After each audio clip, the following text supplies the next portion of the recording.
Who wants to start things off? Hello. Hello. Hi. Ooh, spotlight.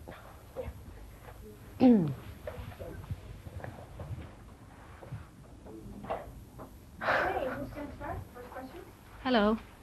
Congratulations with your daughter. I just want to ask you a question out of curiosity. Did you name your daughter after the famous cathedral in Lourdes in France, where they have this sacrificing water?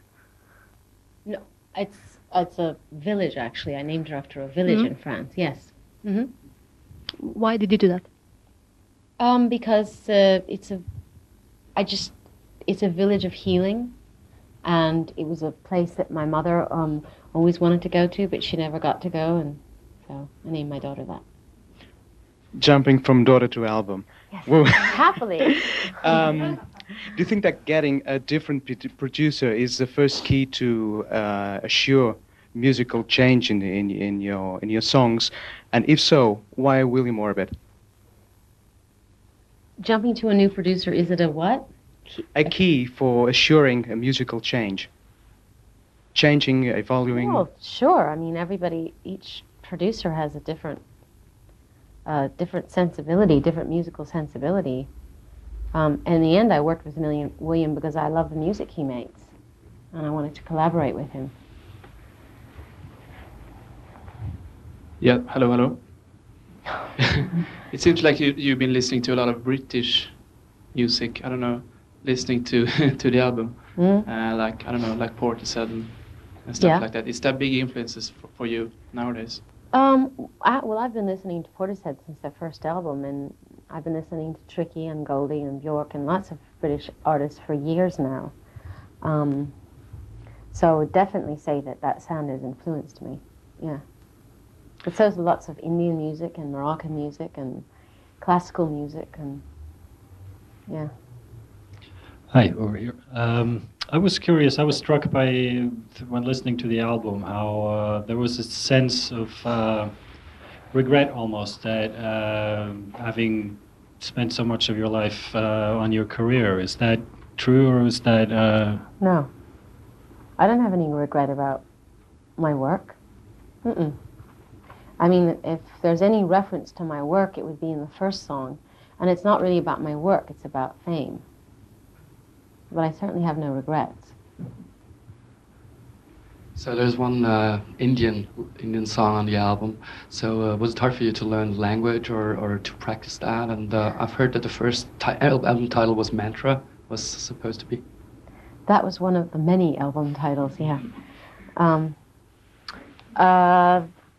Well, I'm singing in Sanskrit, and that's traditionally I practice yoga in Ashtanga Yoga. You chant Sanskrit prayers before each practice every day.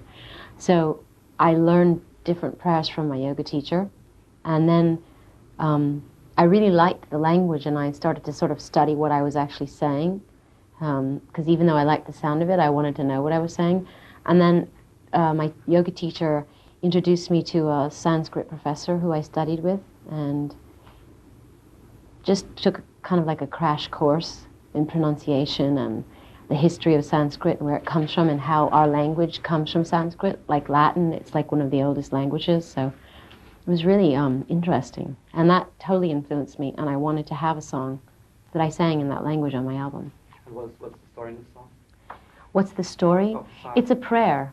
It's actually a combination of prayers, like from the 13th century. So it's about, the Reader's Digest version would be, it's a prayer for humility and strength and achieving happiness and bliss through pure consciousness.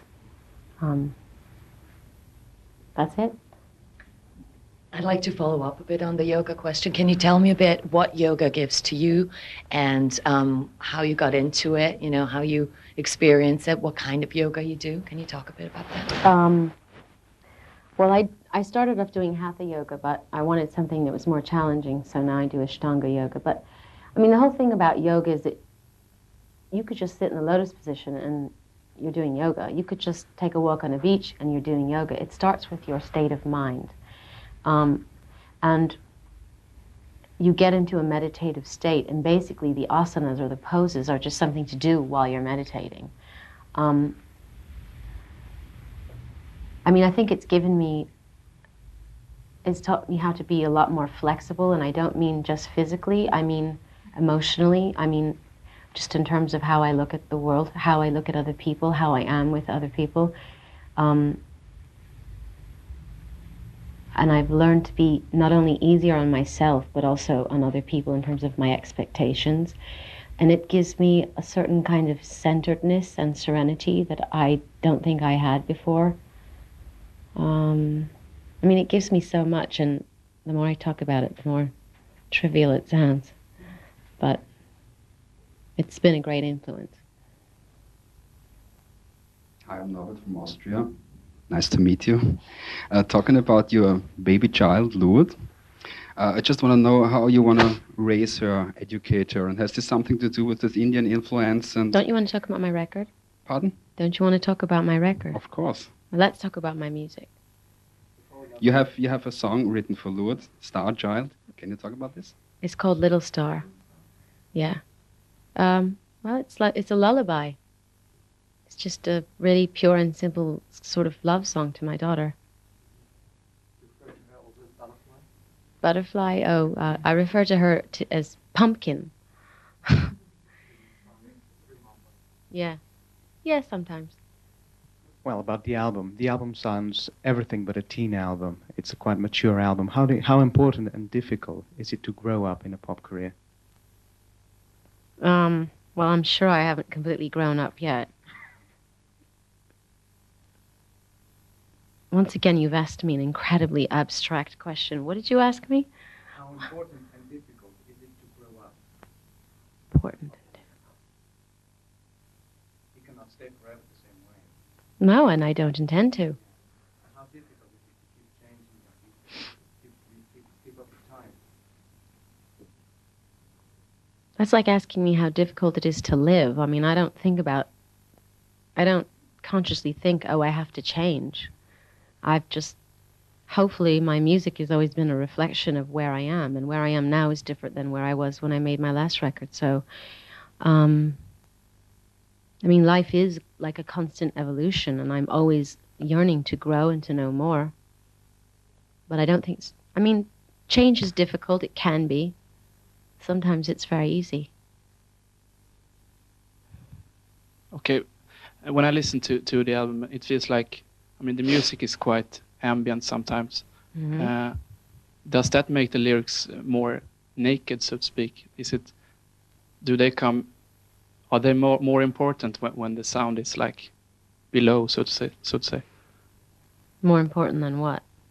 When you don't build everything around like a traditional pop song, does that make the lyrics more naked? Well, I suppose it makes the track more sparse, but there's lots of people that write lyrics that are to songs that are complete, and the vocals are totally buried in the track, and I don't think that makes their lyrics less important. I mean, obviously, since I write the words, they're very important to me, and it was important that they're heard. So. I'm Doron from Israel. I want to ask you, did you have any influence for your participating in Kabbalah in this record to the Why lyrics? did I know you were going to ask me the Kabbalah question? Did Kabbalah have an influence on my record, you mean? Oh, yeah, definitely. Specifically Sky Fits Heaven, but, I mean, it's influenced a lot of my writing. What about your spiritual in general concerning the Kabbalah? What about it? I haven't converted to Judaism, if you're wondering. Although I did read a letter in the Jewish Journal imploring me to convert to Judaism. You didn't write that, did you? I did. Okay. Hello, I'm Wojtek from Poland. It's here. I would like to ask you, after all this achievement, after all these awards and money, what gives you... All what awards? Whatever, you are a big star, you're well known, let's call it awards. Oh, okay. I would like to know what really gives you a true satisfaction at this stage of life.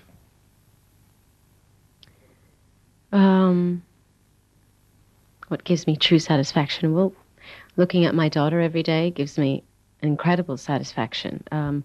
Hearing a song that I've written and hearing that it's absolutely what I intended to do, that gives me a great sense of satisfaction.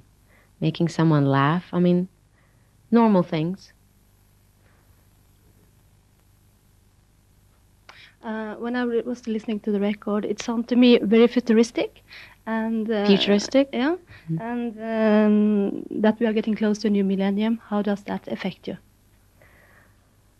How does it affect me?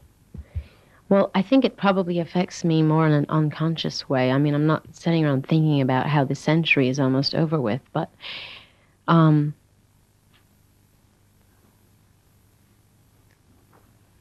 I do feel like it's a time where it's really important to look back at everything that we've accomplished globally, and personally. And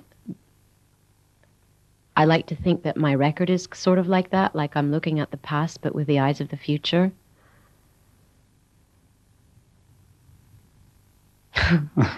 Not the answer you wanted, I suppose. I don't have an answer. It means exactly that. Reflecting on the past, seeing what I've experienced, looking at my life, but also looking forward.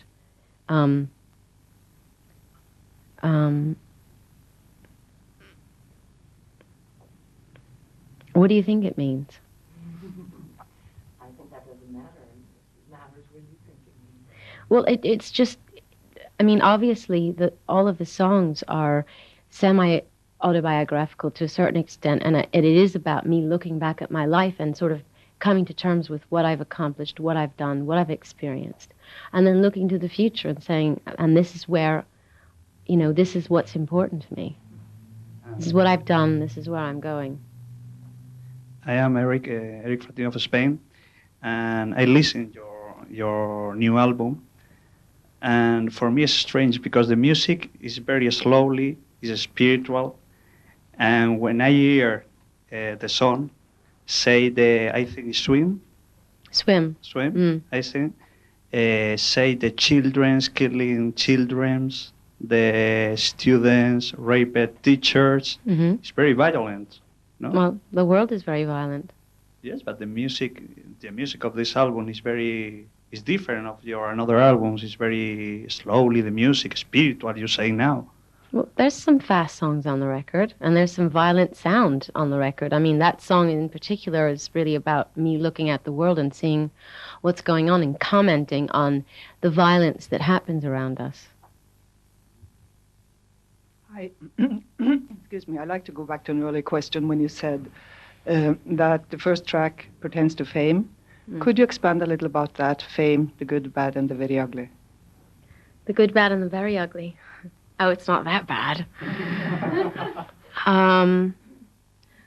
Well, I mean, I like to refer to it as the agony and the ecstasy because there are a lot of great things about being famous and a lot of privileges that I've been afforded, and there's so many great things, people that I've met, places I've been able to go. And that's the good part about being famous, the ability to reach people, to affect people, to inspire people. But the bad thing is that obvious things, you don't have any privacy. People feel like people feel like they know you and they feel like they have the right to sort of judge you and write things about you. But aside from all of that, if you're not a terribly evolved human being, I mean, it can end up becoming a substitute for real love. I mean, and I think probably at different times in my life it has been. And could you please talk a little bit about The Red Door? The Red Door? Yeah. Well, that's a movie. I know, but could you address it here still? We might not see it for a long time. Okay, well, it's a movie that I am probably going to do in the summer. It's a small independent film, based on a true story about a brother and a sister. It's very simple, but it's good. Back to your music. This album is very different than what we heard before from you. It's very mature. Did you have any concerns while making this album that your fans around the world won't necessarily know how to take it, how to enjoy the change? No. I mean, I've learned a lot. I've studied a lot of things in the past couple of years, and I wanted to share what I knew, and I didn't. I mean, I'm not saying everyone's going to be able to like grasp the concept, but even if people just get into the music and they don't understand the lyrics, that's okay too.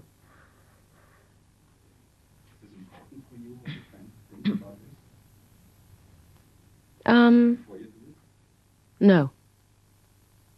No. Can you talk a bit about Steve Orbit? Because he seems to be very... William Orbit. William, I'm sorry. He seems to be very important on this album. I basically, what I read about He's my co-pilot. Exactly, he's your co-pilot. And Yeah. he even plays the one guitar that's on it, I think, isn't it? No, he plays a lot of guitar. There's guitar in Ray of Light, there's guitar in Swim, there's guitar in Candy Perfume Girl, there's guitar in Sky Fits Heaven, and he plays all of them. And it was a complete collaboration. But can you talk a bit about him? Who is he? How did you meet him? Well, he's this English bloke. He makes records. He's done several remixes for me, and I really liked them. And first I decided to write with him and see what happened, and then I loved what we came up with, so I decided to have him produce the whole record with me. Are you going to continue the collaboration? Yeah, he's going to do remixes. Yeah. So when I listen to the record, it's not a typical touring record. Why so, not? I don't know. It doesn't fit, I think, into stadiums. Do you think it fits? And are you planning to do it too? Totally. I'm more excited about doing this record than any record I've ever done on stage. How would you edit it on stage? I have no idea. I just finished the record. Give me a few weeks.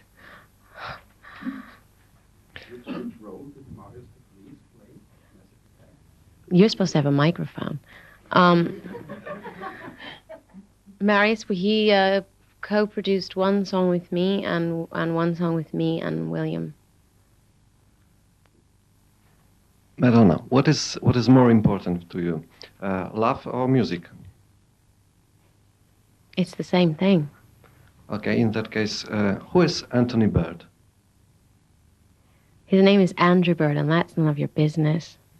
Thank you. That was nice. Did working on Evita and the whole voice training and basically the departure from, your albums you did before the dance album have any influence on recording this album in any way, in singing terms, for example? Well, yeah, because I had to study with a vocal coach to do the music for Evita, and I suddenly realized there was a whole part of my voice I never used before, and it definitely influenced my songwriting on this record. How fulfilling was the whole Evita thing, by the way? Pardon me? How fulfilling was the whole Evita thing? Extremely fulfilling. Really? Yeah. As an actress as well? Oh, yeah. And did you feel that when the Academy didn't nominate you for Best Actress, it was something like saying you're not part of us? They don't like music, they don't like singers. No, I didn't think that. Mm-mm. So the Oscar song was good. Thank you. Pardon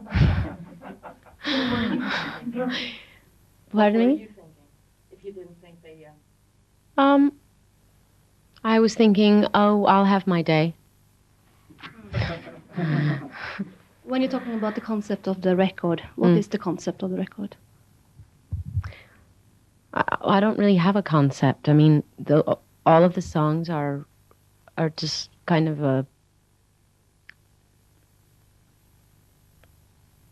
the embodiment of kind of this spiritual journey, this emotional awakening that I've had in the past couple of years. So it's sort of like a reflection of that. I don't know if that's a concept. What causes it? Well, lots of things. Having a baby. I mean, I couldn't tell you it was just one thing. I could just tell you that I've changed a lot, and the whole experience of making a Vita and having a baby and practicing yoga and studying the Kabbalah. I mean, so many things have.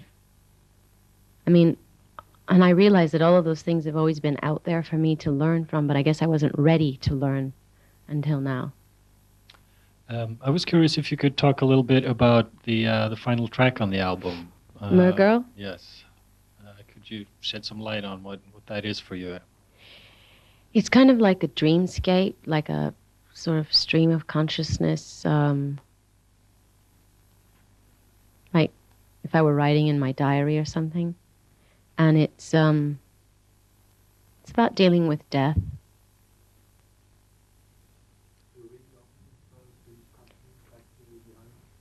Excuse me? No. In one of your songs, you say, I was too selfish in the past. I lived so selfishly, yes. Yeah. Do you have any regrets about it? And did you? No. And how did you change now? I mean, I guess now you're not selfish. I mean. Oh, now I'm perfect. All right. I'm trying to be a better person.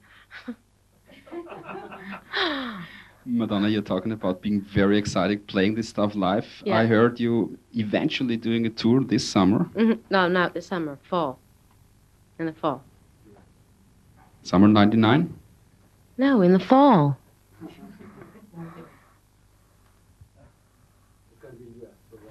Everywhere. I would like to follow up a bit on Mergirl, because you said it's kind of a dreamscape, but it involves everything that has been happening, you know, in your life, sort of as a circle, you know, with the birth of your daughter and maybe death of your mother, which is in there as well. No, it's not everything that's happened to me. It was just sort of like one day in my life. Yeah, and in that. Why one day? Why not? I mean, each day brings up different feelings, and I feel inspired by specific things, but I mean, it could be also a combination of things.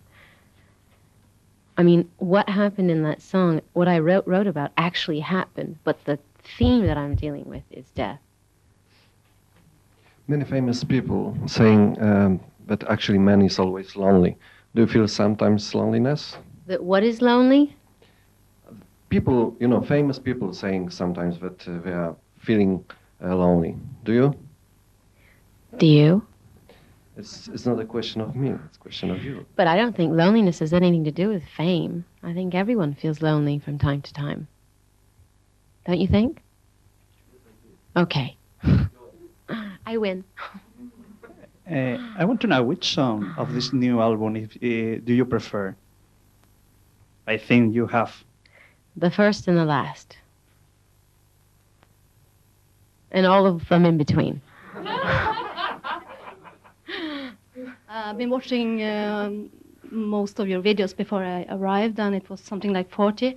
And who are you of the videos? Which are you most proud of filmatically? Yeah.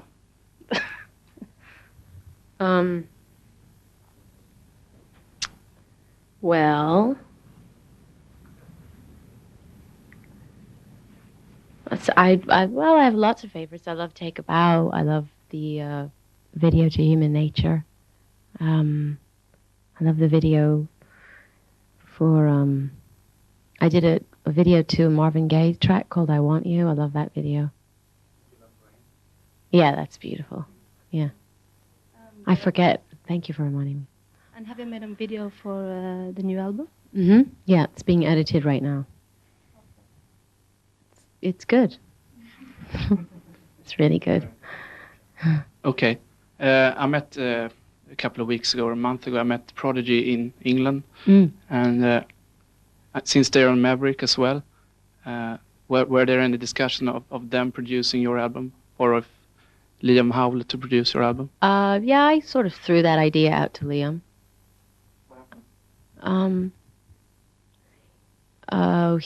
Oh, they had just finished their record, and it was sort of a ridiculous question because they had to go out there and promote the record, and they didn't have time to do it.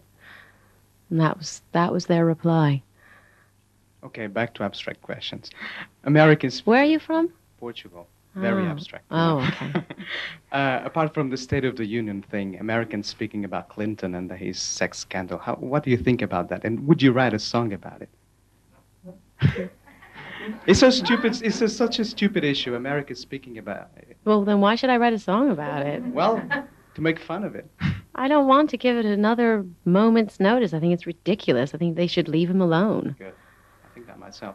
By the way, do you believe in girl power? And if so, which is your girl power? Well, I like Posh Spice the best. Yeah, of course I believe in girl power. How's yours? How's my girl power? Help. Oh, it's there. It's raring to go.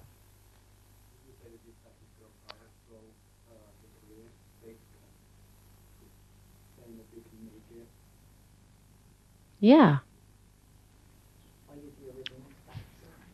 Yeah.